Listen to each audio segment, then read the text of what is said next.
मैं 10वीं जमात में पढ़ता हूँ, सबक याद करते करते घंटा लग जाता है मगर सबक याद नहीं होता। सबक जल्दी याद करने का तरीका बता दें। बहुत आसान सवाल, बहुत आसान इलाज है। मेरे मोहतरम भाई और बहनों, हम ड्रामा देखते हैं, कितनी बार देखते हैं? 1 बार के 10 बार। फिल्म देखते हैं 1 बार के 10 बार। पूरी कहानी याद हो जाती कि नहीं? डायलॉग भी याद हो जाते हैं।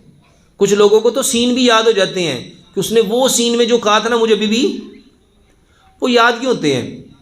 क्योंकि जब हम मूवी देख रहे होते हैं तो सबसे पहली बात, हम उस मूवी के खुद हीरो बन जाते हैं और हम ये समझते हैं ये मेरा ही सीन है और मैं ही कर रहा हूं, ये मेरी कहानी है। और देखते नहीं कितने लोग रोना शुरू कर देते हैं,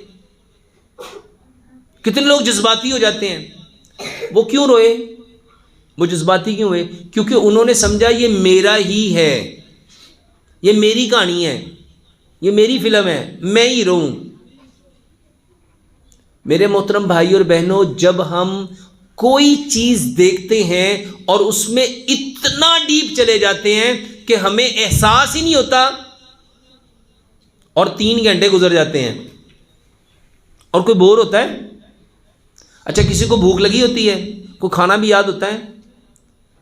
जब हम किसी चीज को यहां दिल से चाहते हैं तो उसमें मगन हो जाते हैं, महव हो जाते हैं।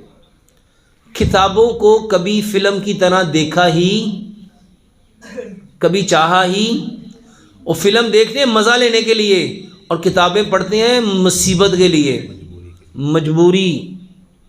ये ना पढ़े तो अब्बा मारेगा, अम्मी डांटेगी। मेरे मोहतरम भाई और बहनों, जो सबक याद करना चाहते हैं, किताबों को, बल्कि मैं कहता हूँ कभी कुरान को मोहब्बत से पढ़ के देखो। न्यूटन का ना 3rd लॉ है, न्यूटन का 3rd लॉ है। न्यूटन कहता है every action has a same reaction, action और reaction always opposite but equal. हर अमल का एक रद्द अमल है।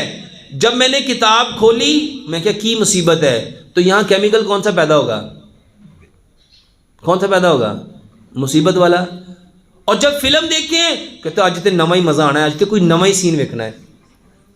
तो यहां पे वो सीन, यहां ब्रेन में जो केमिकल पैदा होगा वो कोई नई चीज के लिए। जब किताब पढ़ो तो उसको भी उसी इंटेंशन के साथ, नबी सल्लल्लाहु अलैहि वसल्लम ने क्या फरमाया? इन्नमल अमालु बिन्निया। अमाल का दारोमदार किस पे है? यानी जो इरादा है। फिल्म देखते वक्त इरादा क्या होता है? कोई नई कहानी मिलेगी, कोई नया सीन मिलेगा, कोई नई बात मिलेगी। लेकिन किताब खोलते वक्त वो कहने हो ही मुसीबत, जड़ी पिछले महीने भी सी, उस तो पिछले महीने भी सी, उस तो पिछले महीने भी सी।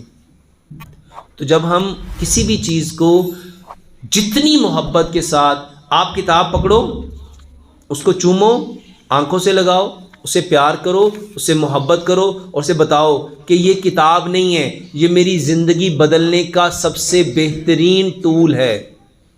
और फिर देखो, जब आप ऐसे करोगे तो किताब का रिएक्शन आपके साथ कैसा होगा? इंशाल्लाह उससे सबक भी याद हो जाएगा।